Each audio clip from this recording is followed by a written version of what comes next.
Hello and welcome to the Embassy of Mexico in Nigeria.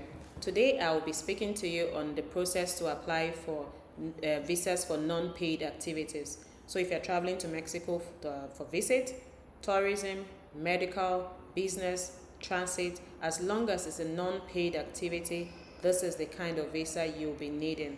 That is the visitor visa. For the application process, you'll be required to be in the embassy in person, as we do not accept visa applications by courier or a third party. Download the application form from the website embnigeria.sre.gov.mx. It's advised you fill this in uppercase for clarity. Bring along with you one colored photograph, full face, no glasses, white background. Also, you would be required to have your passport valid for at least 6 months. So at the time you are booking your appointment, ensure that your passport is valid for at least 6 months at the time of your application. This part, I will be speaking to you on the 3 ways you can prove economic solvency for your visa application. The first way is through your pay slips.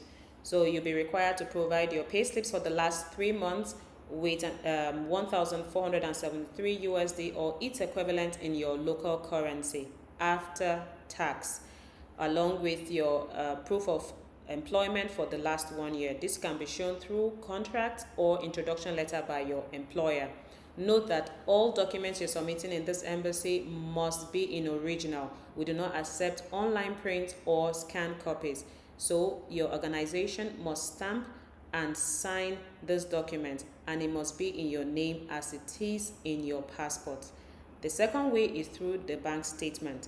So you'll be required to submit your bank statement for the last 3 months with an average balance of 4,421 USD or its equivalent in your local currency. The bank statement must have the same name as it appears in your passport. I will explain a little more. So your bank statement must have this amount in your account for the last 3 months. Each month must have this amount. This does not mean that this amount has to be at the end only. It must be shown in your account during the last 3 months. Each month must have this amount. The third way you can prove economic solvency is through real estate document, which you must have owned for at least 2 years. You'll provide this with a proof of stable employment for the last 2 years also. This document must be presented in original. Come along with a photocopy. After the original is cited, it will be returned to you and we'll keep the photocopy. So you can prove this by bringing your real estate deed for submission along with your application. Visa application for minors. If you are applying with minors, take note that both parents must be present at the embassy for consent.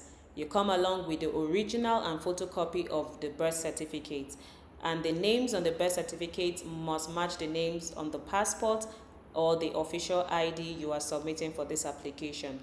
If only one parent is going to be present for this application, the parent who is absent must sign an authorization giving consent for the other parent to travel with the minor. In this authorization, you must state the reason you're not traveling and the reason the other parent is traveling with the minor.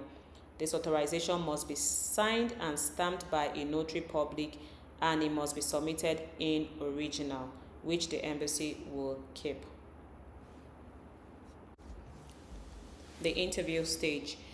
So if your documents check out, then you will go to the next stage, which is the interview. Note that you can only go to this point if all your documents, the previous information we have given, you meet all those requirements. That's the only way you can go to the next stage, which is the interview. During the interview, you'll be asked questions. The consular will ask you questions about your duration of stay, your accommodation, your planned activities, your budget. These are the questions that the consular would be asking, and you'll be required to provide all this information accurately before you can be issued a visa. The visa application fee is 53 USD to be paid only in the embassy's account in local currency. This fee is a non-refundable fee, so you pay only when you're sure you're going to visit the embassy for your application. So if you have your appointment already and you're sure you're going to come to the embassy for your appointment, you can go ahead to make this payment. This payment is done in local currency based on the exchange rate at the time of your application. When you go to the bank, you can find out from the bank what the exchange rate is. You make the conversion and pay this fee in local currency, but it's a stable fee of 53 USD. For more information and updates, kindly visit the embassy's official accounts. Thank you and goodbye.